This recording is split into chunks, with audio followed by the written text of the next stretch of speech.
Welcome to Art House Legends Podcast, where high art and geek culture collide. This is the MovieDude Eric, your host that can't say what I'm really thinking because there are preschool toys listening. This is Chris Tondevold. And I'm David S. Dawson. I've never outgrown my toy collection. In fact, I have more now than when I was a kid. In this episode, we're discussing Toy Story, starring the voices of Tom Hanks, Tim Allen, Annie Potts, Jim Varney, Wallace Shawn, Don Rickles, Arlie Army, Laurie Metcalf, and directed by James Lasseter. Alright, so Art House Legends has been on the air for approximately 7 years, give or take. And this is our second Pixar movie. We talked about The Incredibles a couple of years ago, but I have to ask, because neither one of you are on that episode, what's your opinion on Pixar? You know, I work in film.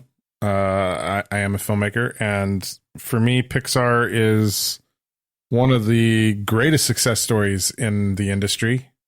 And not because they pioneered and really drove digital animation, but because they reminded us all that it's about characters and story. And when Pixar is really going full bore, that's when they don't forget that part of it. And more often than not, they don't seem to forget that. And I greatly look forward to every Pixar movie that comes out, and I'm rarely disappointed. Yeah, for me, I just love everything that they do because it spans the generations. Because like what David was saying, it is a always good stories about good characters, and the animation makes it easier to digest. I think they do a very good job of building characters, setting action, and then keeping you engrossed in the whole environment that they're in. Despite that it is CGI, but even looking at Toy Story, which is now 25 years old, the CGI almost holds up. Like it still looks pretty solid all the way through. There's a couple things here and there that's just technology deficient at the time. I think that's the word for it. But overall, I mean, the basics of storytelling and filmmaking and all that stuff is there, and they execute on such a high level every single time. It's great. And for them also, if I remember right, they started as a really, really small team and has just like grown into a much bigger thing over the years. That's very true. Well, technically, Pixar started at Lucasfilm. Yeah, so it was a part of Lucasfilm Limited and had been branched out specifically, if I'm not correct, it was Apple. Well, Steve Jobs took over Pixar. He bought it from Lucas after he was fired from Apple. Yeah. And it was kind of George Lucas saying, hey, you know, I got this other thing that, you know, maybe you could do. I'll sell it to you. And so it was kind of like it was the first thing really that Steve did after he left Apple. And from there, Pixar was deeply involved in pioneering computer graphics in television and movies, specifically stuff like that. They were involved in Tron, if I'm not correct, to a small extent.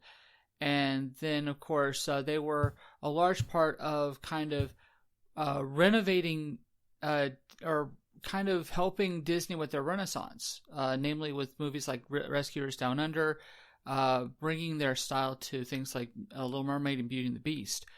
Yeah, they were the ones responsible for that epic ballroom shot in Beauty and the Beast. Yeah. For me, whenever I think of, it's odd because, I mean, I love Beauty and the Beast, but the scene that, whenever I think of Pixar and Disney origins, is that beautiful flight of the giant bird in Rescuers Down Under. That really sold me. And in fact, I'll be honest here, I feel like Rescuers Down Under does not get enough credit for what it does. But it's one of those sequels, in my opinion, that's vastly better than the original. Oh, for sure. Yeah, totally. But anyway, but we're talking about Pixar, and specifically them. This is their origin story. Or not their origin story, but this is them making their first full-length computer-animated film. And this was 1995. I was 14 years old at the time. And I believe I had talked about this when we talked about Goldfinger, but I had to choose whether to go see Toy Story or GoldenEye. And I already told you which one I picked. But I got to admit, I am curious what it would have been like to have seen Toy Story in theaters.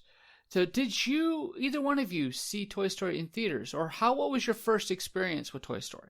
I didn't see it in theaters. When I started actually watching movies, this was very low on my radar. Even as a kid, I was watching more like TV shows than movies. So I don't even remember my first real introduction to it. I'm pretty sure I was a teenager or maybe even in my 20s when I first watched this. I don't remember. But I just remember it was at home and I was like, wow, this is like Sid is such a great character all the way through. And just like his evilness really comes out and they just nail it all the way through. And the flip side of that too, like that's the part that always stuck with me. Just the tenaciousness that Sid has and then how he gets matched with it. Almost twofold. So I really like that, and that was the first thing that really, because I remember watching like Beast Wars on TV. Mm-hmm. I don't know if you guys remember that. That's like my first one of my first CGI and like Reboot. I think it was the other one. So that was not great CGI, and then seeing this being really polished, and you could actually see the emotion in the faces too, because coming from Beast Wars, there was just nothing there. Yeah, it was the voices were kind of there, but it was very flat all the way through. So it opened my eyes a little bit as far as what could be done, and I didn't even like realize that until seeing this, and the fact that I had to remember that by the time that I saw it, it was still 5 or 6 years old, was really impressive to me. What about you, David? Well, I definitely saw it in the movie theaters. I was 20 in 1995, and I was in college, and so I was in that weird stage where I was an adult, but I wasn't quite an adult yet. Mm-hmm. And everybody I knew wanted to go see this movie. And it was an incredible experience in the movie theater because you'd never seen anything like it in a feature film before. Like, just, I mean, it blew everybody's minds. Now, I'm a child essentially of the 80s. And so this movie's kind of origin story begins in late 80s. That's when the first kind of drafts of the scripts were being put together. And around that same time was Star Trek: The Next Generation had come out on TV, and I was doing doodles in like Corel Draw on a Windows 3.0. I remember that machine. XT PC, and dreaming of what I could potentially do in a computer. And then just, 5 years later or so, I'm watching this incredible story unfolding on the big screen, completely done in a computer, and it blew my mind. And I remember sitting there watching it about halfway through it thinking, film's never going to be the same. I remember distinctly thinking that when I was sitting in the movie theater, 20 years old, thinking nothing we watch in film will ever be the same. This is the start of something completely different. I never really had that thought when I saw Toy Story, but at the same time, though, I will say that I found it very unique. And this was at I don't want to say it's at the beginning. I would say it was at my sophomore area of my film, my graduation into true film fandom. I loved movies my entire life, but around the time I was 13, I started to really watch movies and to really study film. And so, at this particular point, I want to say it was at this point I was kind of shying away from it. It was not cool anymore. I was too old for that stuff. I was not going to see the new Disney movies anymore because, that's for kids, and I'm too cool for that. And so when I saw Toy Story, it was one of those that I could watch it and I can enjoy it. But it was one of the, for me at that particular point, I want to say it was more of a guilty pleasure type thing for an edgy 14-year-old going on 15. Yeah, that was where I was in that particular time. Now, I don't think I ever hit that phase where I felt like cartoons were uncool to watch. Like I've just always enjoyed animated stuff. So, but I could see how having that attitude would affect your ability to kind of appreciate what was actually happening with this movie. I honestly regret feeling that way because I missed out on 2 Disney films that I now absolutely love because of me being the edgy preteen teenager, which was Mulan and Hunchback of Notre Dame. Yeah. And I kick myself because I should have seen those in the theater. I feel like that would have been a much better experience if I would have gone and seen it. And it's one of those learning experiences now. I don't dismiss genres. I don't dismiss anything as being immature because you just don't know what will entice you, what will actually be really good if you if you kind of brush stuff off. And so this was a learning experience for me. I will say though that there is a moment, and I will talk about it later on, where I did fall in love with the Toy Story franchise, but it wasn't really with the first movie. But let's talk about the premise behind this movie, because this is a pretty simple premise, right? I mean, we're talking about the secret life of toys. And I know that for me specifically, when I was a very small kid and I had a room full of toys that I had to share with my pesky little brother, because that was what we did, I honestly felt that my toys did in fact come to life when I wasn't around. And not only that, but I felt guilty if I didn't play with toys because I felt like they were getting lonely. So I was one of those weird kids that if I noticed that I hadn't played it with a toy in a while, I'd go and just play with it just because I didn't want it to feel like I was ignoring it. I don't think I don't think it's that weird. I think a lot of kids have that feeling. I think that's why this movie resonates with so many people, children and adults alike, is there's kind of that universal kind of fantasy world that we all kind of shared in at that point in our lives, where we all thought our toys had their own lives when we weren't around.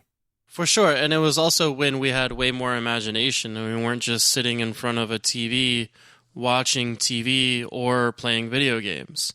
Mm-hmm. So for me, I mean, I remember really not ever thinking about the toys. I remember having Legos, but when it came to maybe action figures here and there, it wasn't anything that I ever thought about. And I think that was mostly because I was in front of a TV watching stuff or playing stuff, and not having kind of that full imagination to really enjoy everything of the world that was around me.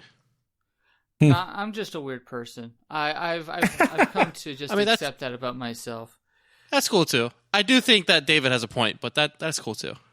Well, when I was growing up, I watched the Robotech Macross saga, and I played with my Robotech toys. Oh yeah. I watched Transformers. I played with my Transformers toys. I watched He-Man. I played with my He-Man action figures. And so even when I was away from all my toys, and Star Wars toys as well, because I had all the movies on tape. Mm-hmm. Even when I was watching television and consuming television, my toys were still in my thoughts, right. Because they were so tied into the entertainment that I was watching at that time. Right. And I see some of that with my nephew as well. He's got Pokemon stuffies and Mario Brothers stuffed toys and stuff, and he seems to think about them as much as I did because the entertainment he consumes around his life is all tied in with the same toys that he carries around. And I think maybe when you were younger, it was harder to connect with Legos. But today, because maybe there's that's not a Lego show. today. Maybe that's a little less true because the kids have the Lego movie and they've got all the Lego video games. We And, have 4 Lego movies. Yeah. Not to Yeah, mention the so- TV knockoffs and the really lame stuff that you see on Cartoon Network. Well, I do want to bring up. You brought up Robotech and Macross.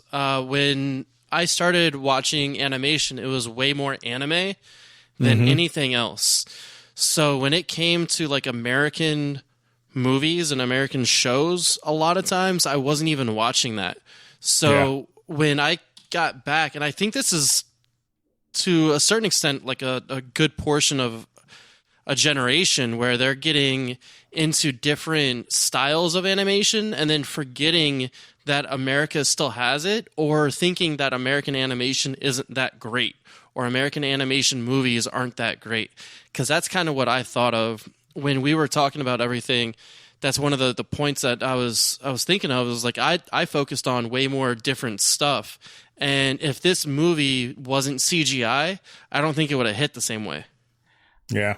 I honestly, I'm going to agree with that one. Toy Story, as a story, is extremely, extremely bare. There is not any subtext layers of sorts. It's pretty. I don't want to say generic because that's being too insulting, but it's not a deep movie. And which is interesting. No, I don't agree with that at all. I think this movie's got tons of subtext to it. On the surface, it's just a buddy film. It's like a buddy cop film, right? Like Katzenberg literally told Lasseter to go watch 48 Hours and, you know, a couple other buddy cop movies to get a better idea on how to tell the story. But underneath the buddy cop film is a story about jealousy and an inability to share things and how that affects you and all the people around you. You know, overall sense of identity. Yeah, when you get to the subtext of this movie, there's a lot of depth to it. That's the thing that was grabbing me rewatching it today. I was like, for as simple a concept as it is, there really is a very effortless message that's being told underneath it all about how your actions affect others, how your own jealousies affects you, and an inability to connect with the people around you if you linger on your own jealousies and your own insecurities. I found it fascinating rewatching it today, actually, because I haven't watched it in a couple of years. Just how deep it really was. I think that's one of the best parts about Pixar too, is we go into this movie thinking it is just a basic kids movie, and then they're teaching you way more stuff all the way through. So, and they're hitting important beats in here where kids those age are starting to deal with kind of identity, jealousy, insecurity in there, and trying to figure out what all that means. And when you're established, you know, Woody is such an established part of Andy's toy life, and that gets taken away from him. That's a bigger piece to it, I think, than the overall, you know, buddy cop idea of, you know, we're about to grow out of this, we're about to like leave, and now we have to like regain, you know, his top kind of attention. I guess that's the words that I'm trying to say. Okay, maybe I should clarify what I mean. I'm sorry, because what I mean is, I when I say that it's simple, I'm not saying that it's not trying to go for something deep. But as I was watching it for this time, because I was really looking for those deeper themes when watching for this film, and I realized it aims for those deeper thoughts, but from when I was watching this time, I realized it doesn't really hit those deeper thoughts. It's like it doesn't. And when we talk about Pixar, yes, Pixar now has a reputation of being very deep, very emotional, and you're going to at least cry at least one time in a Pixar movie. Well, they've certainly improved on their formula over the years. There's no question about that.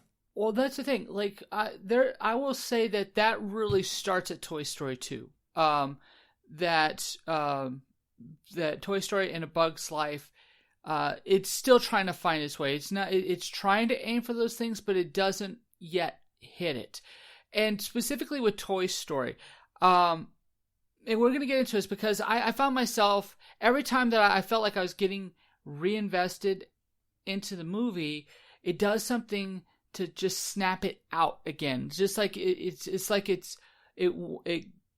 does things that will kind of break the spell a little bit, and that's something that was a little annoying when I was watching it. But let's go and let's talk about it. Let's start off with our main characters. Our main protagonist. I mean, the one that we're really following throughout this film is Woody, right? He's pretty much the first real character that I guess we first really meet Andy, and we see the toys through Andy's eyes, right?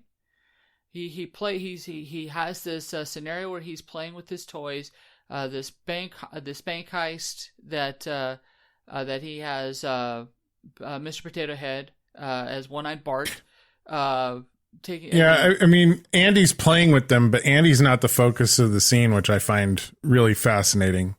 You don't even see Andy's face through most of the opening of the movie, which, to be honest, is probably for the best because the humans in this first movie are terrifying. That's true. I'm not gonna. But it really is through his eyes. Your comment that it is the toys through Andy's eyes that we see, and I think that's a great way to open the movie. Well, we need to connect the bond between Andy and his toys. And this is this opening is actually great at introducing the characters and also introducing the hierarchy in Andy's court. Because what we're watching here is we're seeing where all the toys are in Andy's heart, right? Mm-hmm. That there's a hierarchy. At this point, Woody's at the top, Potato Head and Slinky and Rex are like the second, and then everyone else at this particular point is at the bottom, right? And so when we actually see the toys start to move, what do we find out? Yeah, Woody's basically the head honcho. He's the leader. His second in command is Slinky. Rex is his best friend, I guess. And Mr. Potato Head, which I'll be honest here, is the most complex character in this entire movie, if I may say so, because he's almost in a way the guy in the guy in the wings waiting for the leader to fall, right? Sure, yeah, he's sure the seems that way, yeah. of this entire organization. I mean, well, and the other thing I think that's interesting too is you go through that list of characters, and you kind of see, if you think about it, like each Christmas and each birthday of Andy's life, kind of the progression of complexity of toys. Because, Potato Head's a little kid's toy, and you get up to Woody, he's an action figure, and you got all the little steps in between the Slinky Dog and Ham.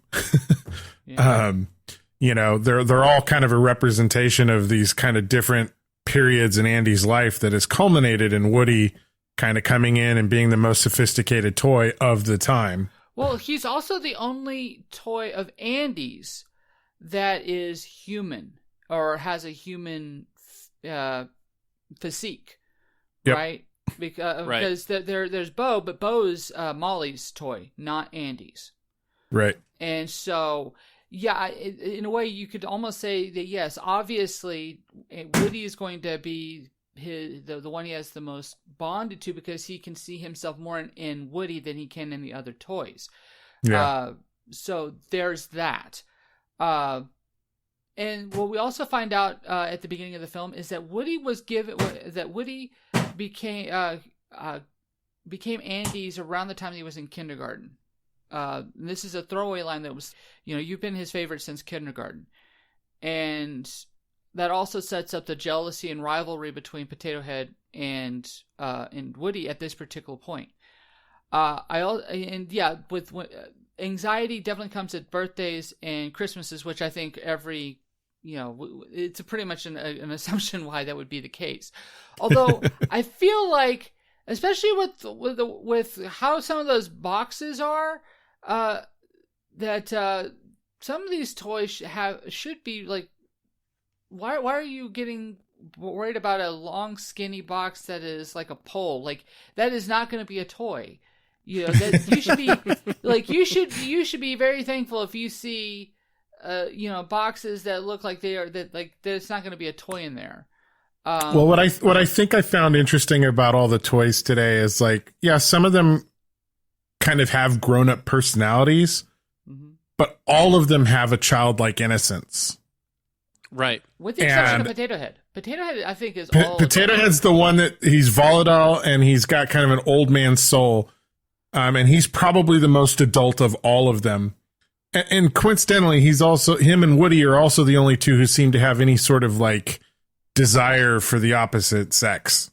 But so they're representing older toys, like whatever. But all of them seem to have kind of this kind of narrow worldview because they're toys. Mm-hmm. So they're only so mature. Well, that's true. But I find it very interesting that they set this up. I love kind of the recon mission to find out what's happening at the birthday party. I also love the fact that was so brilliant, having the little military guys with the stuck feet. It was so good. I completely forgot about that whole sequence. Like that is so good. And of course, having Arlie Ermy play the commander. That's just perfect casting, right? You couldn't The voice cast is great in here. Yeah, absolutely. I'm going to absolutely agree on this one. I love this voice cast. Say what you will. Wallace Shawn as Rex is just hilarious. I would have never thought of Wallace Shawn as Rex. Of course, when I was 14, the only thing... I didn't know Wallace Shawn's name. I just knew his face. But... Mm-hmm. But yeah, when you see him, you don't think of a T-Rex at all, which I think is inconceivable. But yeah. I leave you at that. But anyway, but no, the thing is that I also love the fact that they set up the birthday party and they have I love the when it comes to the pacing of the film, because we have this big move, which is our deadline, right? This is we know that this is where the film is going to climax, is during the move. And right. So having the birthday party this way, and then having it explain that, okay, well, they're having the birthday party because obviously, this is probably the only time he's going to be able to see his friends before they're going to make this is kind of a big, not just a birthday party, but also kind of a farewell party. And so, the way that they set that up and of course we have the really good recon jokes. I also love the fact that a little side thing that we get to know is what happens to toys when they get damaged. That there's a camaraderie with the toys, that they look after each other, that there's a sense that a bond that. It's a beautiful message there about taking care of the weak and the injured within your community. Mm-hmm. Yeah, and which actually rang really hard for me right now with everything we're going through. Oh man! But back to toys. But but seriously though, the thing is, I also love how they introduce Buzz. I love how they build him up, even without us seeing him. The first time that we know that something big is happening, we see the shadow of the box. We hear the panic in the soldiers, the malfunction of the radio or the baby monitor, the panic that occurs afterwards, and then little by little we get more information about who Buzz is until we get the actual. And we hear his special effects while the kids are playing with him in the room. Well, I also love what the kids are saying about Buzz. Yeah. Like, they talk about his features. This is all stuff that we'll get more about. They're so excited. Yeah. And obviously this is how kids would react when they... Yep. and not only just a new toy, but a toy that his friends are jealous about to an extent, right? There's that word again, the J word. It rings all the way throughout this movie. It does. Well, we'll get to the problem about the jealousy aspect of the movie. But anyway, the thing is so when we're introduced to Buzz proper, I love his reveal. I love that is probably one of the best reveals of any Pixar movie by today's standards. They build him up. They create this aura of mystery about him so that when we finally meet him and he comes to life, and Tim Allen. Yeah. Well, it's such a beautiful buildup because it's really not just from the moment that his actual box comes out. Yeah. It's the entirety of that party. We know something dramatic is coming. Yeah. Right. And they tease you with a little bit of a letdown, and then the kind of panic of everybody when it's not over, And I think that build is so masterfully done, all the way to that moment where Woody climbs up the bed and you get that epic hero shot of Buzz with Woody in his shadow. Right? Well, no. Woody's between his legs. I mean, he's underneath. He's between his him. legs, he's beneath him, and he's in his shadow. And it tells you everything about what that relationship feels like for Woody, which is, I think, great. Well, the first thing that we have to mention about that really tells us kind of where Woody stands is he gets knocked off the bed, right, in all the excitement and left there, which is a real good foreshadowing about what's going to happen with Woody and kind of where Woody's life is changed at this point. This is where the status quo ends for Woody, and there's a new normal that's about to occur. And of course, we meet Buzz, and Buzz believes that he is actually the character Buzz Lightyear from the TV show. And I'm going to be honest here. I've seen all 4 Toy Story movies. I'm pretty sure everyone's seen the 4 Toy Story. And I'm trying not to judge Toy Story 1 because obviously they had no idea they were going to get sequels when they made this movie. Right. But this is starting to really baffle me here. When a toy comes to life for the first time, what is its knowledge set? Is it I mean, are they completely fresh? I mean, I'm trying not to put too much realism here. I don't want to go down that rabbit hole, but because it seems like all the other toys have an understanding about what they are when they come to life. And Woody is surprised when Buzz is talking about being a space ranger, right? Well, we don't really know that because the toys that Andy's he's had for years. So we don't know if there was existential dread out of the gate. Yeah, really, the only toys we ever see become activated within a Toy Story film are 2 Buzz Lightyears and the spoon. Well, Forky. Forky, yeah, the spork. And honestly, he had a hard time figuring out what the hell he was. No, he knew outside what of he being was. trash. Outside of being trash to begin with, too. All he wanted to do is get back to a trash can. All Buzz wants to do is, fly a space plane. So I think it's kind of common, but maybe it's how long it takes them to come around is the question. And Buzz is pretty stubborn about coming around. And he even comments on it himself later in one of the other films, not to get into too many of the other movies, but, gosh, was I that delusional? Well, and it would have been nice if, instead of Woody being a jerk the entire time right out of the gate, just explained it to him. Yeah, this is what's happening. Your whole life is a lie. Let me tell you exactly what is going on because this is going to blow your mind. But we are here for you. But the thing is, Woody comes when he starts off with Buzz. He starts off. I don't want to say friendly because, in my opinion, Woody is possibly maybe not the villain of the Toy Story movies, but he is by far the he is an antagonist of sorts in all 4 of the Toy Story movies, and especially in this one, he is in a position of power and privilege when we meet. And the thing is that he comes off as nice and friendly as long as he's still on top. The moment that he gets knocked off top, and he doesn't, and that he realizes that he's not going to get back on top, that's when he turns mean and nasty, not just to Buzz, but to everyone else as well. He gets really petty fast. I've never realized how much of a comment on the police force Toy Story actually is.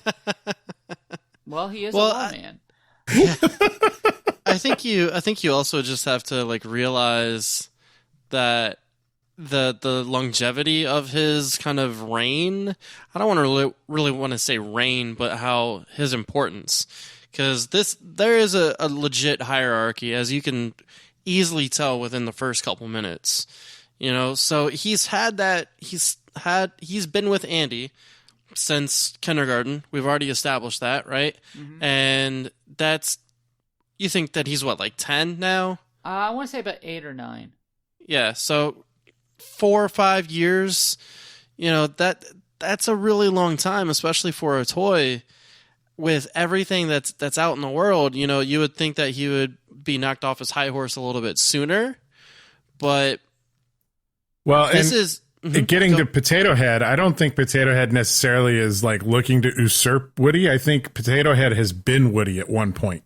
Yeah, for sure. And he's enjoying watching Woody suffer the same suffrage he went through honestly, in the transition to kindergarten. I just think the Potato Head's an asshole. And of course, it helps that when Don Rickles is Mr. Potato Head, because that's the kind of humor he does. He plays the asshole better than most other stand-up comedians. I mean, I don't want to say he's the originator of the asshole comic, but he definitely raised the art form. Oh yeah, for sure.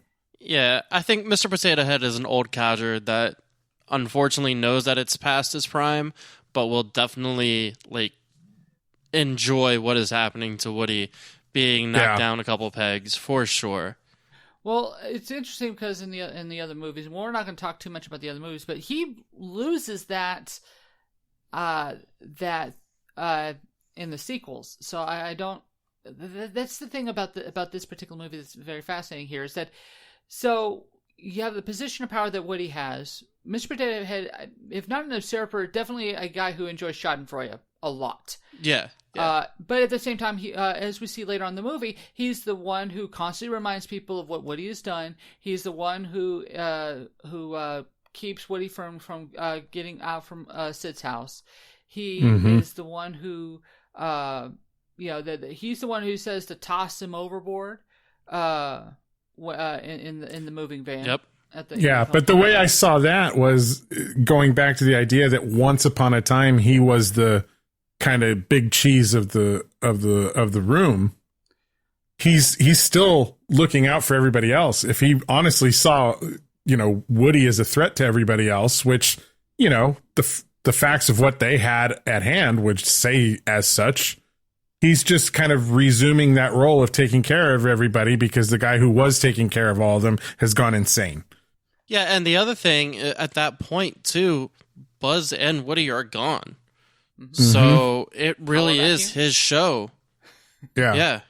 And I think for me it was just him stepping back into the role he once had to try and protect everybody.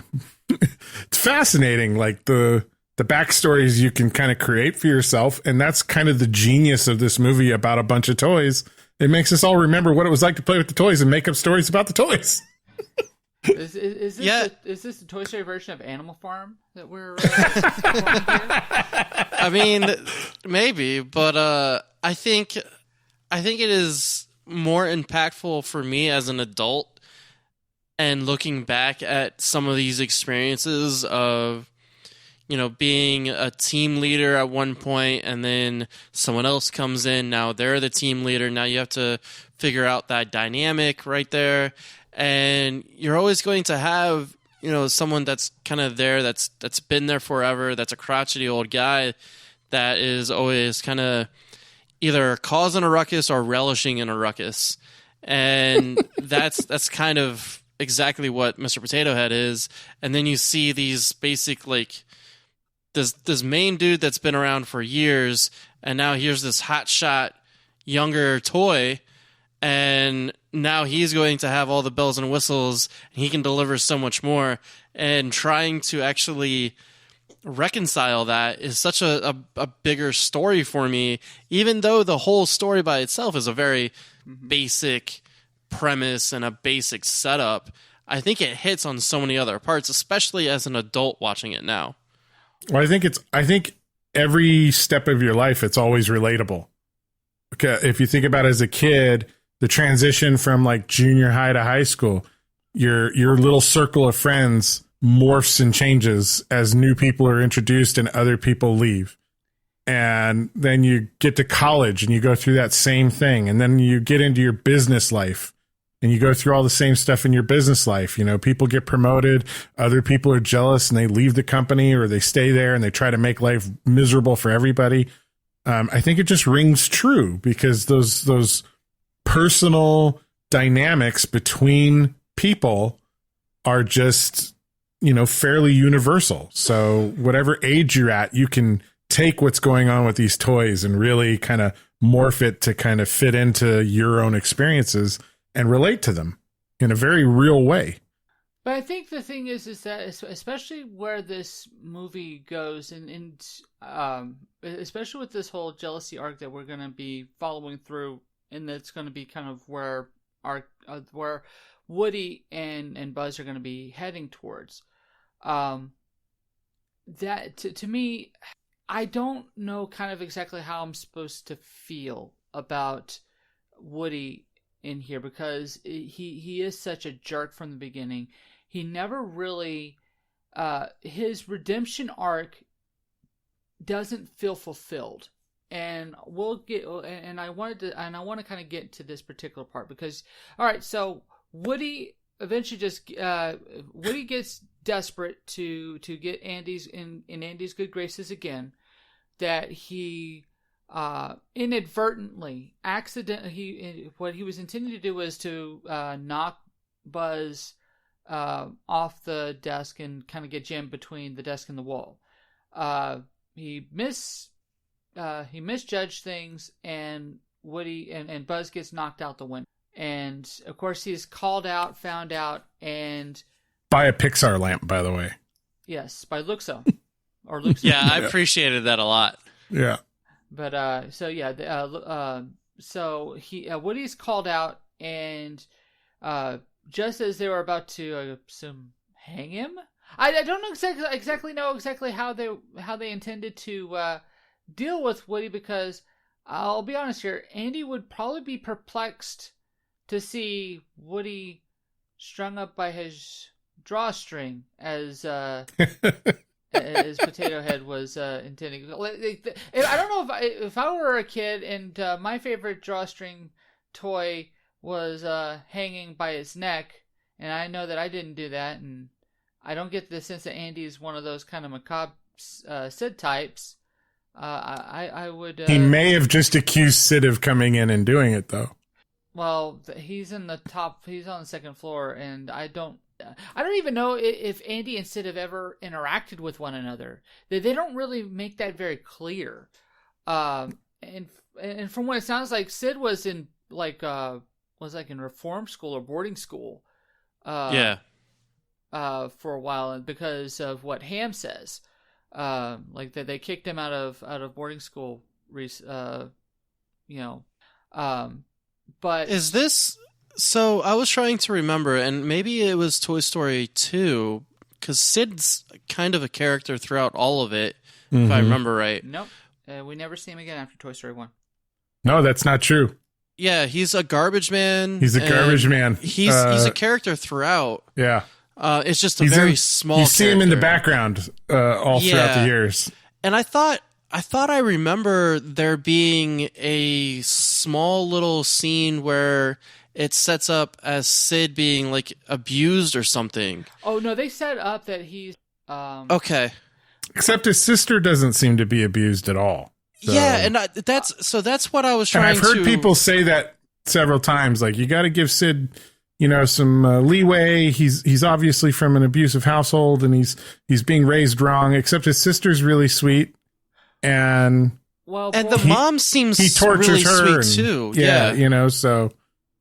And that's what threw me off watching this again, because I like distinctly remember, and I guess maybe it was in a different movie, but I distinctly remember him being a more complex backstory there, but I guess not, where it's all the background when it comes to this movie, when it comes to Sid. Right.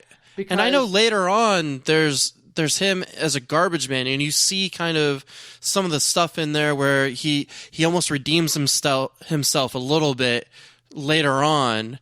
But I totally thought that there was more to him. Okay, so in this movie, when it comes to Sid, the first time we meet him, he's blowing up a combat Carl. And which I have to confess, I watching it again today, I was like, yeah, I blew up some of my action figures, and yeah, I used the magnifying glass on a few of them too. Well, one thing I've got to give Sid as a guy is that, yeah, he is destructive to but he's super creative. But he's creative. Yeah, so creative. I get the sense that some of his toys don't dislike him. That they even appreciate kind of what he does for them, because they have the ability to repair themselves. Yet some of them keep the parts that they do. And I think that it's just because they see that creativity in him, but I think that they're also always in fear that he's going to break them. Well, the fact that they scatter like cockroaches all the time, I think, says everything about their mental state.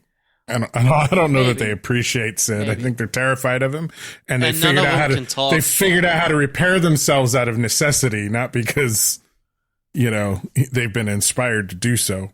Yeah, but anyway, so yeah, we see that he's destructive to his toys. He is also very creative, but at the same time, though, his mom always screams all the time. That's all she does throughout. And then we get to see his dad in the morning, sleeping in a chair with like a 12-pack, an empty 12-pack right there by the by the Barca Launcher that he's sleeping at, and the dog doesn't even want to go in there. It's like when the dog is afraid to go into a room with a human being. That says everything you need to know about that human being. Yeah, that's where the implied stuff comes in, where I thought it was a lot more blatant when I'm remembering this movie. So I think that kind of puts another layer to it where I don't think a lot of other movies would have. And that's one of the things that I really like about Pixar as a whole, is the fact that they layer in so much other little stuff in there. Mm-hmm. And this was a good starting point for that. Yeah. And it's still very much left up to the viewer to kind of decide for themselves, is Sid just flat out evil, or is he misunderstood? I don't think right. And then there's little things too.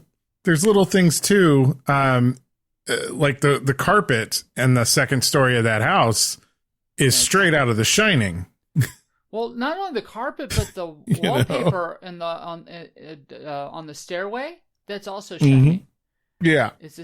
So it's like they're dropping hints that there's dark things happening in that house. Yeah. But they never go out of their way to make it abundantly so. You know what I mean? The house is also in disrepair. It's not like demilitarized zone, but it's not very well kept up.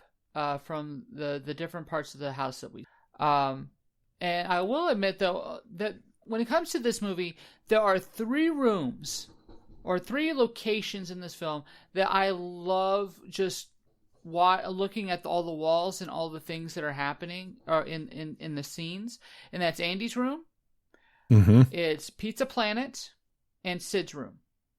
Yeah, there is so Pizza much. Planet is such a good set. It is. Like that is such an amazing way to design everything and fully grasp you on everything, because even though it's crazy with all the colors and sounds and everything, you are so enamored with everything that's happening. I forgot how much I liked that when I wanted to go in there. Mm-hmm. Like I was wanting to be like 4 again and just hit everything. Well, I love the alien reference in Pizza Planet. The whack-a-mole, whack-an alien that's coming out of the astronaut's chest. But I will just say this, and agree with me or disagree with me. I have to just ask, who the fuck is ordering delivery from Pizza Planet? Seriously. Yeah, I don't know. I wouldn't order delivery from my Chuck E. Cheese. I'm just saying, okay? I mean, I grew up in the age of Shakey's. I understand, but I don't believe they had delivery. Okay? I'm sorry. No, you don't order delivery from Pizza Planet. That is an indoor place only. Hell, even at Disney World, you eat inside Pizza Planet. You do not take it out. Just saying. Just saying. All right, so I let's talk about the disillusionment of Buzz, because I have to admit, I kind of like this, but I also am not sure what to make of this. It's like the movie feels like it's rushing through things, like it's trying to get through this character development as quickly as possible. And I don't know if that's just because they want to keep a tight, like 70 or 80, if they just don't know exactly how to really land this bird. I think it was a combination of things. Lasseter and them had never made a feature film before, and also the general consensus, certainly at that time, was that you couldn't run a children's film for that long. Right. So I think there was a combination of things. They had a complex story they wanted to tell, but they also probably had a little bit of input from Disney saying, you can't make it longer than this long, otherwise the kids phase out and it's a mess. And yeah, looking back at the runtime on this, I was actually very surprised because I was expecting an hour and a half, hour 45, almost 2 hours. Somewhere around that 145. The 80-minute movie, I never would have thought about when I'm going back to watching this movie. Mm-hmm. Because everything is so tight and so crisp. It keeps everything going, but I think they could have actually hit on more stuff and expanded it a little bit, where I see that in later on with the Pixar movies where they do have time to breathe, because now they have all this kind of backing of, we make hits. I don't know if you know us, but we make hits. Yeah. Right. They were a totally unqualified property at the time. And I can imagine, let's hedge our bets, keep it short. That keeps the production costs down. It allows us to play it more often at the screens. So, hopefully we can get more people in before they realize it's a disaster. Right. You start looking at how production is affected so much by the finances. It's not a surprise that this was such a short movie to begin with. Yeah. But also, you've got to think about the computing power at the time too. They'd never rendered that much stuff before. And and timetables for release and everything are important. So I think it was a combination of necessities that kept the runtime fairly short. Yeah, and you can. I'm sorry. You can see that with the little green guys, where that is really the most up close that you get for texture. Yeah, and it's not there. And that right there, that moment made me realize the amount of, or the lack of power that they really had. And you got to think about, if we're talking about production cost, this is 25 years ago. They're on the latest edge of technology already. That is way more expensive 25 years ago than what it is today. For sure. I will say though, when it comes to this Buzz, I love the fact that it was a commercial that was the beginning that breaks him. Well, I mean, let's be honest here. I mean, here you are, you're thinking you're unique, and then all of a sudden you see a commercial that basically says that not only are you not unique, and everything that you know that to be true is scripted, but there are many of you. Over at Al's Toy Barn. Yep. Which, I know they weren't thinking about the sequel, but let's be honest here. That is awesome foreshadowing for Toy Story 2. Can we agree on that? That is... Absolutely. For sure. Anyway, but my brother-in-law was watching with me this afternoon, and he pointed out something too. In Sid's room, in the back, in the corner, at one point, is a grape soda can. I mean, you know, they've paid tribute to themselves and taken gems from that first movie and spread it throughout their entire filmography, which I think is just kind of incredible. That's true. But I will say, and this is going to bring me to a thing that I wanted to talk about that I didn't realize just how much it annoys me now, that I didn't really think about until Randy Newman's songs annoy the fuck out of me. Like, they're not as clever as he thinks they are.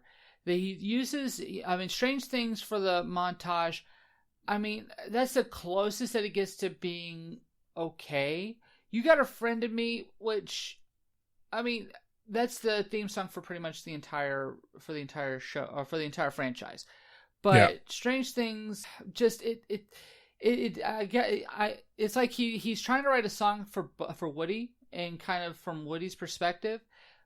But the thing is that it's not very catchy. It's not very clever.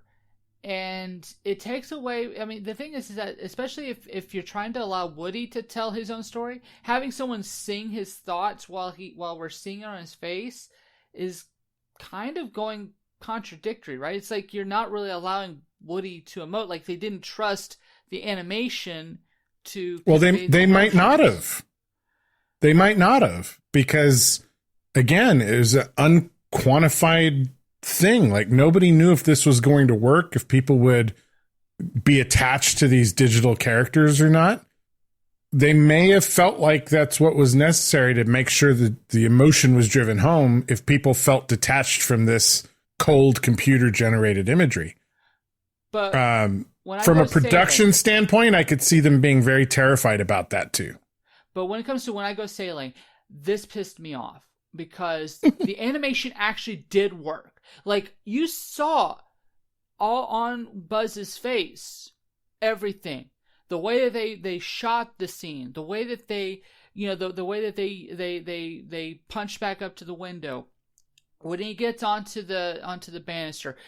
Imagine, if you can, without that song, that really terrible song, if they would have played just an instrumental, not the instrumental to the song, but just one of the instrumentals, the Randy Newman instrument, wouldn't that have made that scene more sad? Because you know what's going to happen. Because you know the first time that he, quote unquote, flew, he fell with style.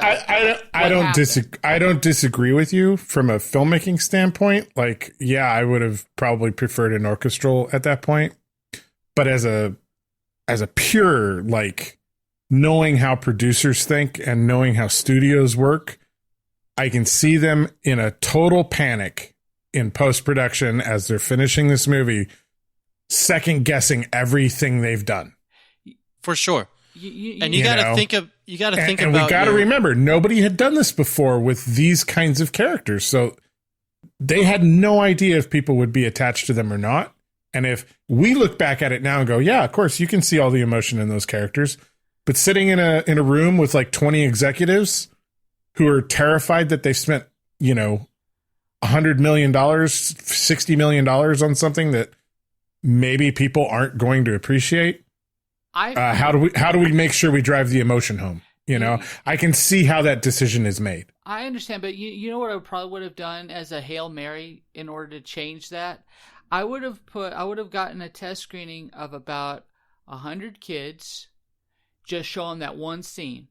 no lead up, no context, just like make it a short movie, or like a short 5-minute thing, and tell them if they understood.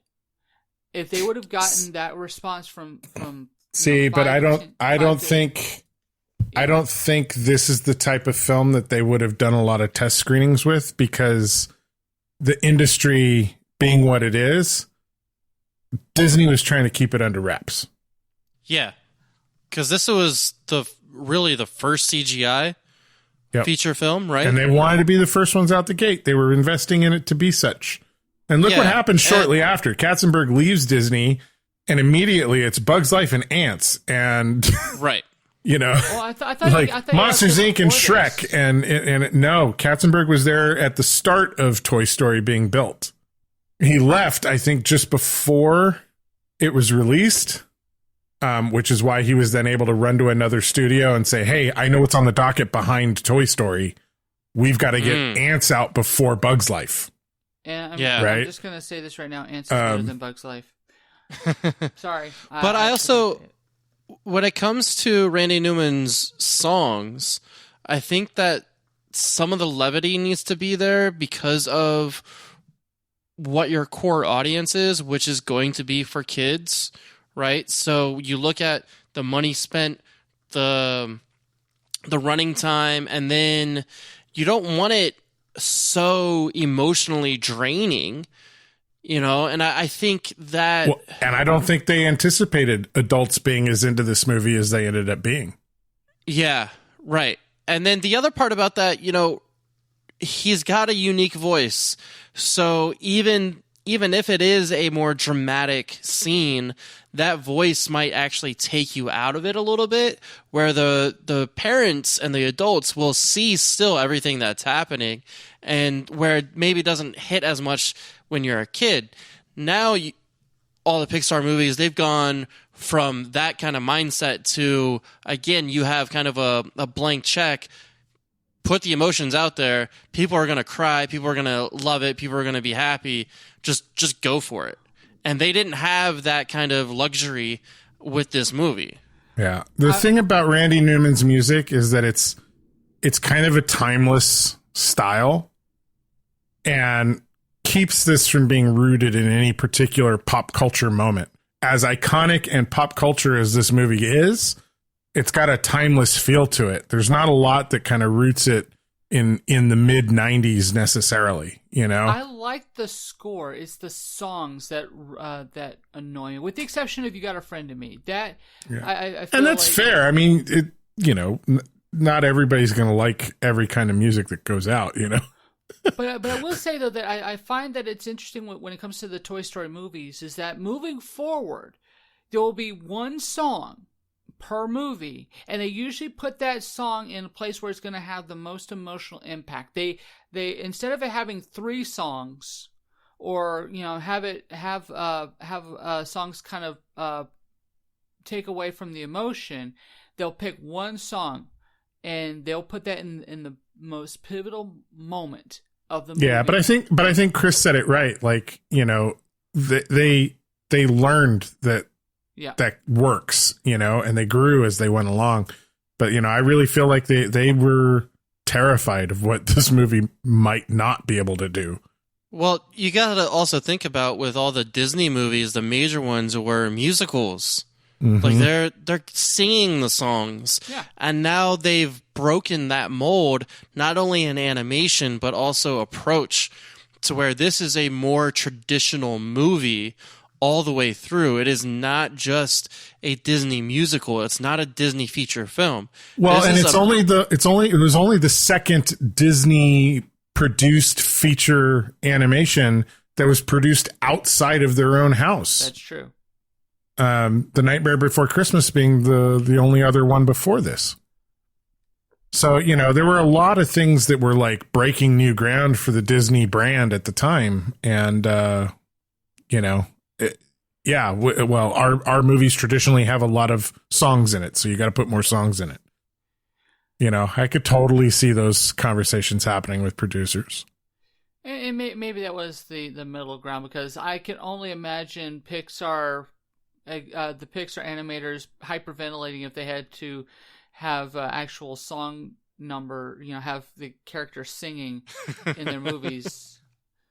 Let's be honest here. I don't want to hear Tim Allen sing ever. I was really nervous watching this again because one of the first scenes is that song playing. Mm-hmm. And I was like, oh man, do I misremember this whole thing? Where is it actually a musical?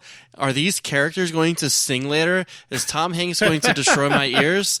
I don't know what's going to happen. And I was so happy that I was like, oh yeah, this is just Randy Newman. It's fine. It's okay. Don't worry about it. There's no universe where it is appropriate for you to say it's just Randy Newman. That's okay. The guy can't sing. I mean, Family Guy made a joke about Randy Newman's singing. Yeah, again, his score is good. I like his score here. His songs, and again, I don't even feel like I should give him credit for "You Got a Friend of Me," even though I think he got an Oscar nomination for that. But yeah, I don't know, just Randy Newman, just no. All right, so let's talk about. So we talked about the disillusionment. Let's talk about the resolution between Woody and Buzz. The moment where they finally put their differences away and work together to get out of Sid's room and to get back home. Right. This scene, I kind of like it. But at the same time, I don't get why, or maybe it's just because it just feels so rushed. The speed at which Buzz kind of snaps out of it, and why would he even help Woody out to begin with, considering all that they've gone through? Like, what obligation does Buzz feel towards Woody at this? I just feel like it became self-preservation. Well, no, but Buzz could have left. I mean, he would have had the rocket strapped to him, but he didn't have to. Let Buzz or let Woody out. So I'm just kind of curious does that just show that Buzz is in fact the better toy because he's sacrificed himself? He definitely, when Woody would not have done that for him. Yeah, well, in the end, Buzz Lightyear is a hero. Yep. And he chooses to be a hero. And that becomes a continual thing for the character, even into the sequels. He's constantly making decisions to be a hero. Whereas Woody is always just kind of, in many, many ways, very self-centered in feeling his own worth in how other people perceive him. He's a narcissist. Yeah. Woody is very much a narcissist. There's also that piece where, Woody has been yelling at Buzz, "You are not a toy," this entire time. Or you are not you are a space toy. person. You are a child's plaything. Yeah, sorry. You are a child's plaything this entire time. And for him to finally see that and be like, well, I could just probably end it because I am just a toy, or I can maybe live my life with this guy and all his friends. And that hero mentality is definitely part of it. But the other part of it is, I think, that self-preservation and just knowing that everything that he knew was wrong. And now this is the only kind of lifeline that he has. Yeah. And the reality is, Woody was telling him the truth the whole time. Right. So in some ways, he probably realizes I shouldn't have any animosity towards this guy. He's been telling me the truth the whole time. Even if he is a jerk about it, right? Yeah, he might have been a jerk about it, but he wasn't lying to me. Yeah. But I will say though that Buzz's when Buzz helps Woody out, first off, I have to admit it was a pretty awesome callback to the Benford toolbox. Right. I love all the little things like sprinkled all throughout, little pieces in the background for everything. If you're paying attention, There's so many callbacks to things that the voice actors have done and other movies. And it's just really cool like that. But Pixar continues to do that to this day. That's true. But when Buzz helps out Woody, Woody does in fact become the hero at the end when he goes out of his way to save Buzz's life. Now, this is going to lead me to my other big problem with Toy Story: the rules of being a toy. Again, I'm trying my hardest not to judge this by the sequels because, again, there's no way that this film could have known that it was going to get sequels. That said, these toys have been breaking their damn rules all throughout this movie. Because we've had toys move in plain sight in front of others, even to the point where, like at the Dynaco station, there ain't no way that trucker didn't see those two toys move. I mean, there's no way. He had headlights on them and everything. They've constantly been breaking these rules. Using his voice. Yeah, he had Woody calling Hannah's name to get her to move. Then, of course, we have this. So when he says we're gonna have to break a few rules, but it'll work out for everyone in the end, it's like, what rule is there? When you say that there's rules, and there usually means there's consequences. So what are the consequences for a child to notice that you're moving around? Like, what is it exactly? Sheer terror, like Sid. You end up breaking a kid. Yeah. And that was done so well. I loved it. Yeah, the sheer terror in Sid, especially when he runs inside and his sister like holds up her doll at him and he just freaks the hell out and runs to his room, locks himself away. You can break a child. Would you freak out if your toys moved around and talked? Fuck yeah. Yeah. No. What? It would have been like, I knew it. Oh, well, you are not grounded in reality then. Like, yes, I am a crazy person. Yes, I know what the things are my child playthings. Like these are not real things. They should not have voices. There's no way for them to create voices. I know how sound works. I make sounds. You can't breathe. There's no air coming in and out of you. What are you doing? Why are you moving? I move you. You don't move yourself. I move you. So that whole thing, if I was Sid, I don't think I would have gone out of my room. I would have, thrown all my toys away or been so afraid to look underneath my bed if I even saw one of the monstrosities that I made. Well, because then I know it's game on and I am done for. Well, that's another thing about this whole plan of Woody's when he says this is going to work out for everyone at the end. Because, let's be honest here, if the reaction he wanted was exactly the one he got, and what do you think that Sid was going to do with his toys as soon as he does get out of his room? He's going to get rid of them. He's going to throw them away. Yeah, but they're all in the backyard already anyway. Not all of them. Yeah, all of them got out. Yeah, they all basically escaped, but I'm sure there's some stragglers where there's missing pieces of them in the room somewhere, but most of them all got out due to all the way that it was set up and just the drawstring of him. So this is one of the things that Eric was saying that I don't understand the rules of the toys because it threw me off. So you have Woody with his voice calling for the girl, right? You also have the toy blocking the door for that big dog that definitely would not be able to... That definitely would push him out of the way all the way through. I mean, he's just like stuffing and a drawstring, right? Mm-hmm. But then you also have Woody using his drawstring voice and not his real voice. And that to me was the most sinister thing out of all of it. So that means that they know all the different things that they can do, but they just don't do them. That was a callback to the Twilight Zone, to Talking Tina. I mean, that's cool. It still scared the crap out of me. Like I was thinking that was so well done and so sinister as an adult. And I was like, if I was that child in that situation, my whole mind would have been blown. Yeah. I mean, as far as the rules go, I mean, the problem I have with the rules is Buzz doesn't know he's a toy for the whole movie. Why isn't he moving? But he freezes when Andy shows up. So at a certain point when they become sentient as a toy, does it then become a decision they make? I don't know. I try not to dwell on it too hard because I think the logic of the movie falls apart if you try to analyze that rule too closely.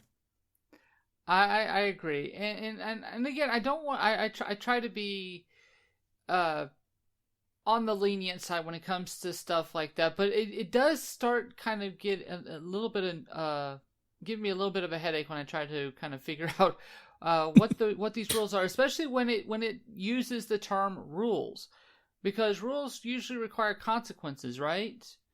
Well, I think the consequence would be the discovery that they're all alive would completely upend the world of toys. And so they try not to let living people know that they have the ability to do these things, because it would completely change their existence if it was widely known. And I was really kind of hoping that Toy Story 4 was going to go that direction when I found out that it would be Forky. When they introduced Forky to Toy Story 4, I was like, please tell me we're going to know about these rules. I mean, come on, you know, for three movies, you know, we've kind of been just following this kind of budding relationship. We need now to kind of get to the nitty gritty. Okay, really start to open this world up just a little. But yeah, I don't want to get into my Toy Story because that's a rant right there. But anyway. So yeah, they get themselves out of Sid's clutches, and I will say I do love this finale. I love this finale. I love using RC and having RC kind of come back. I love that Woody has to confront the other toys. And that he has to kind of show that he has rescued Buzz, and so he has to deal with that consequence there.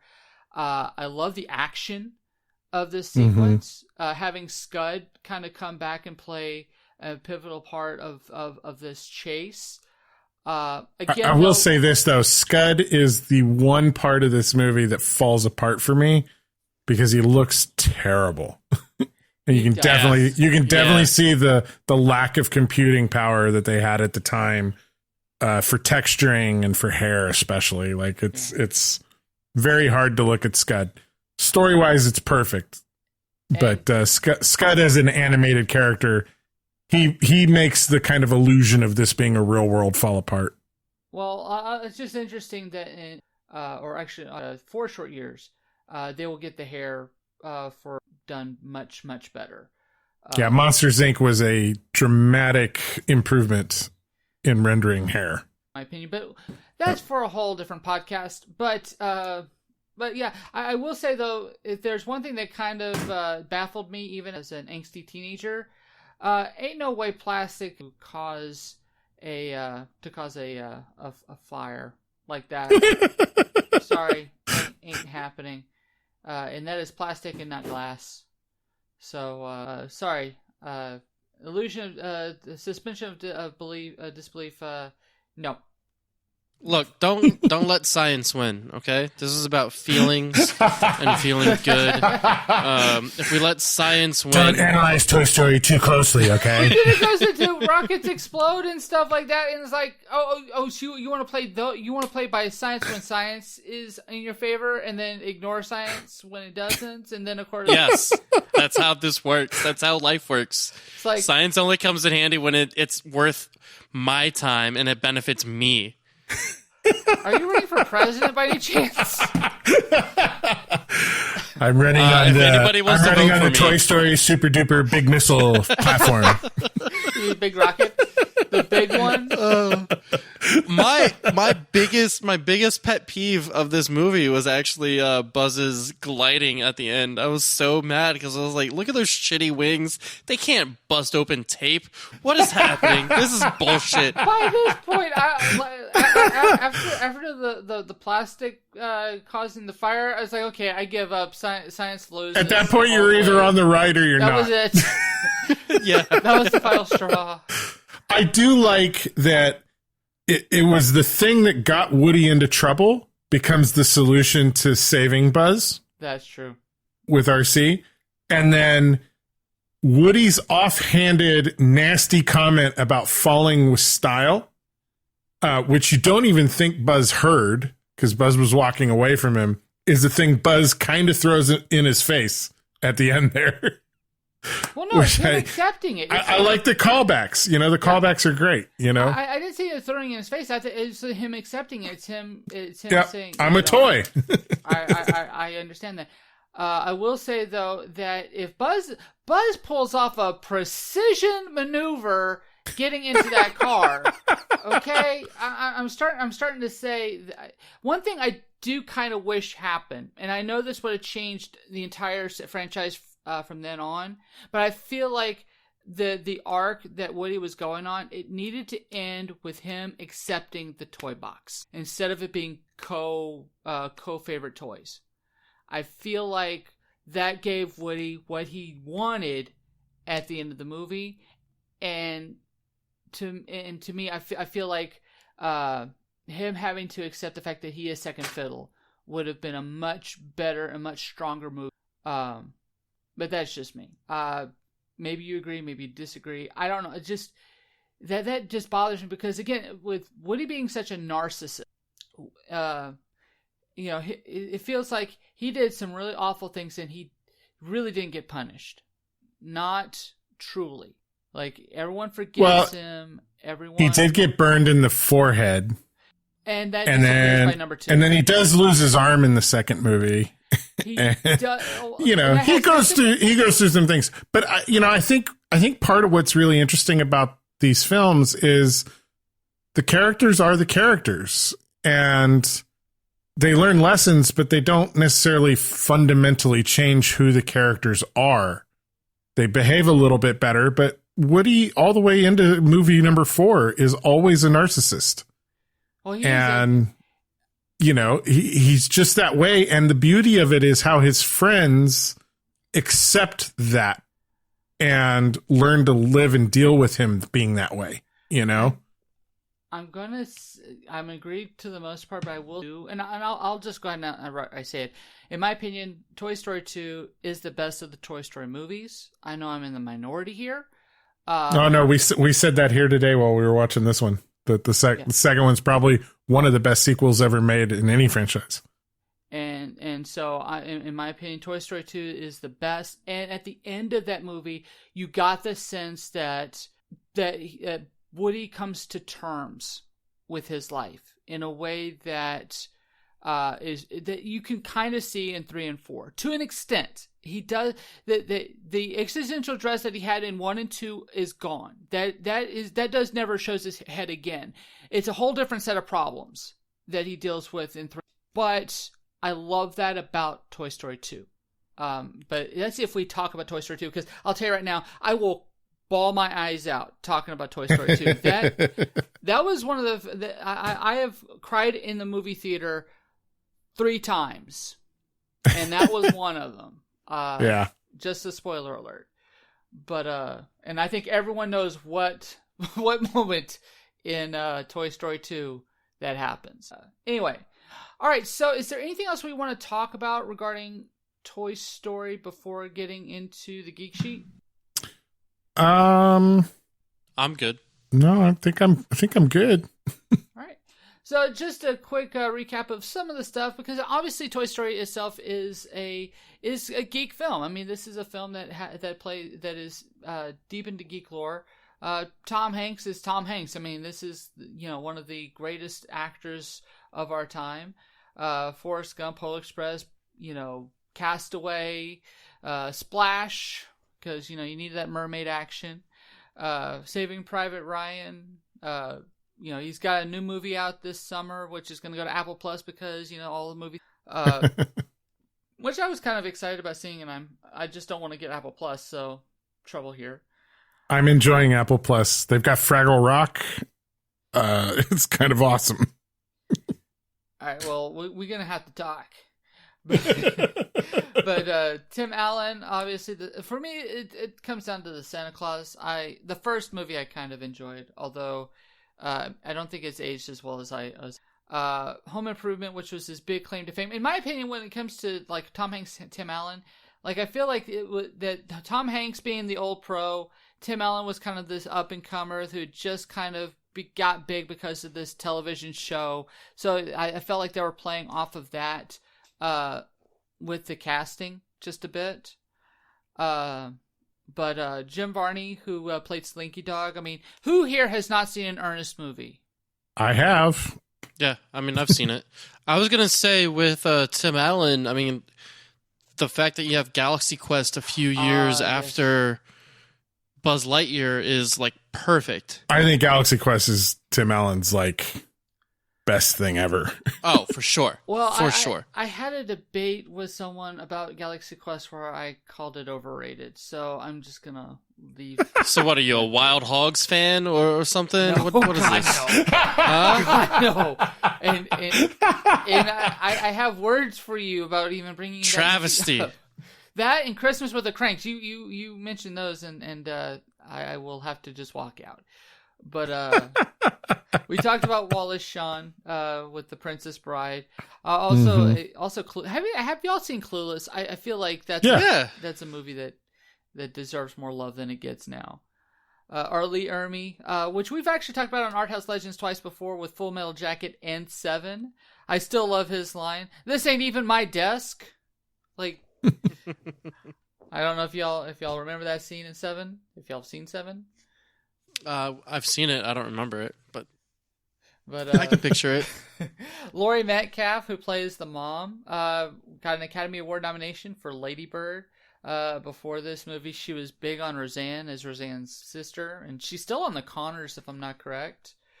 Even though she's like a big theater person. Did y'all know that one of the writers on Toy Story is none other than Joss Whedon? Yeah, Joss Whedon at that time was actually writing, I believe, on Roseanne, and but he was a script doctor.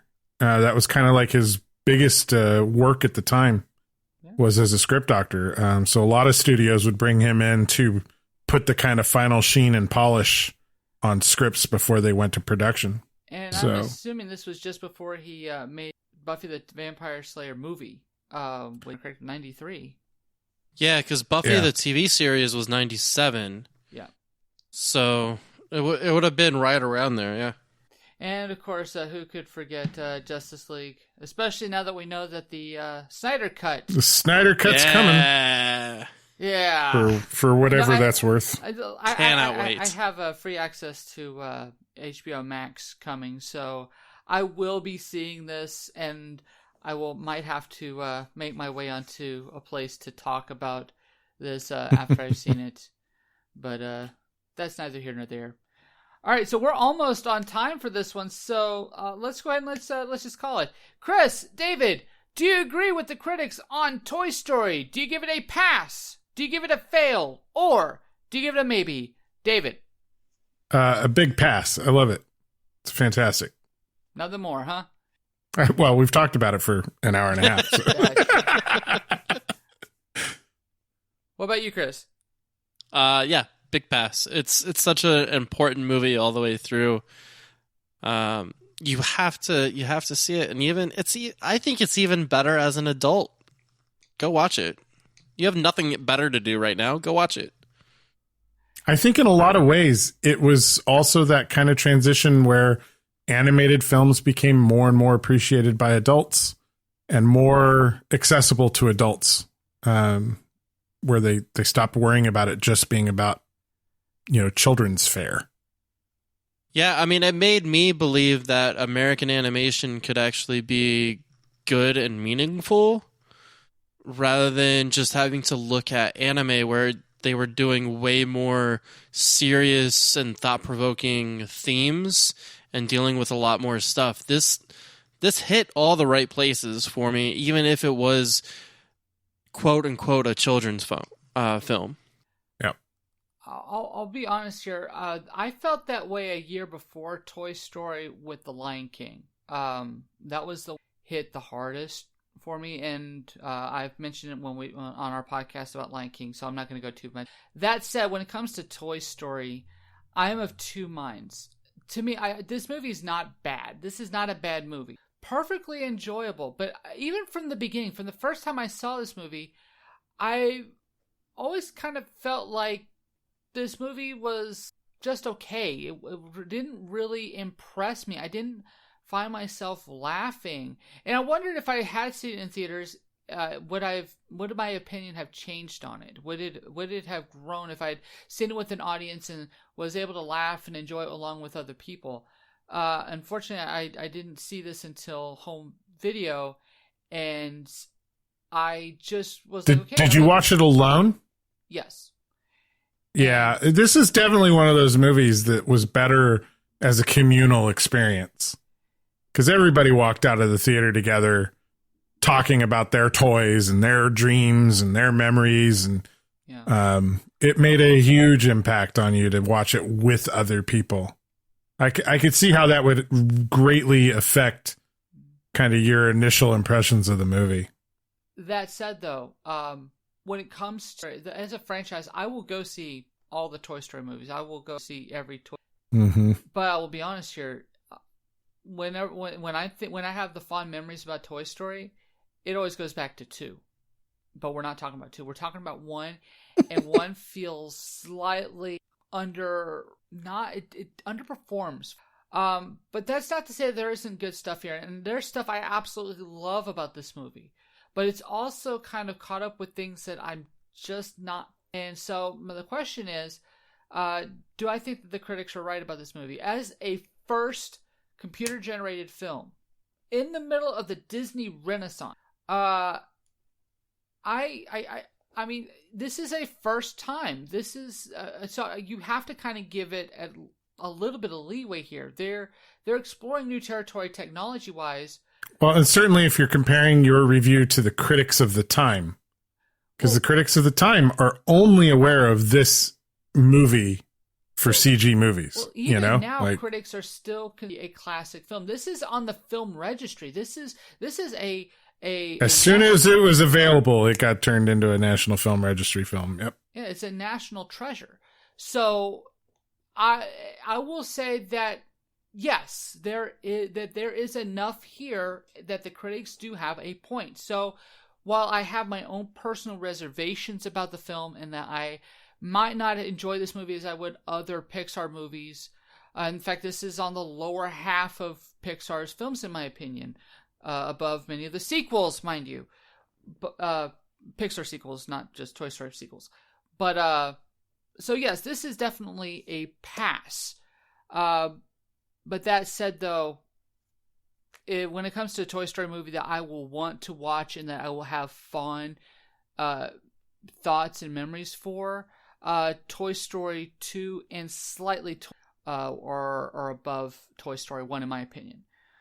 But well, they're superior films without question. Both of those are superior films, but they have the benefit.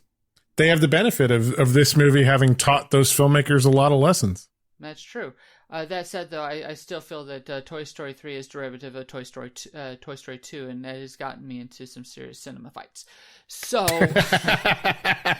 and I still feel that way. But anyway, gentlemen, thank you so much for joining me for this conversation. I hope you had a wonderful time talking about this rather unique film. David, where can people find you on the internet? They can find me at ixe.us. That's the website for my entertainment group, Intellectual Entertainment. You can check out my podcast, The Intellectual, there, and Sci-Fi Sunday podcast as well.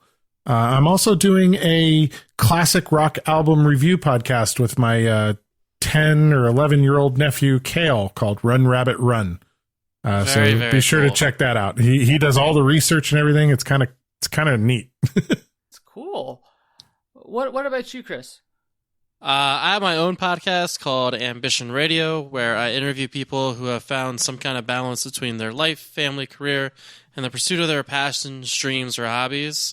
I have a lot of musicians on there. I have some athletes. I have some business owners. Always looking for some filmmakers, David, huh? Hey, I'm down. Yeah. But yeah, just find me on there. I'm on Facebook, Instagram, all podcast platforms. Shoot me a message. We'll get it sorted. And when it comes to Art House Legends, you know where we can find where you can find us on all of your wonderful podcast search engines such as Stitcher, iTunes, Spotify, iHeartRadio. You can find us on YouTube, Art House Legends. You can also go on to Facebook, where we have a Facebook page, Twitter at Art House Legends, or if you wanted to send us a wonderful little note telling us how we're the greatest film podcast in the world, you can do so at arthouselegends@gmail.com, and I will give it straight back to you. Gentlemen, thank you so much for joining me for this episode. This is the Movie Dude Eric. This is Chris Tondevold. This is Dave Dawson. And feed.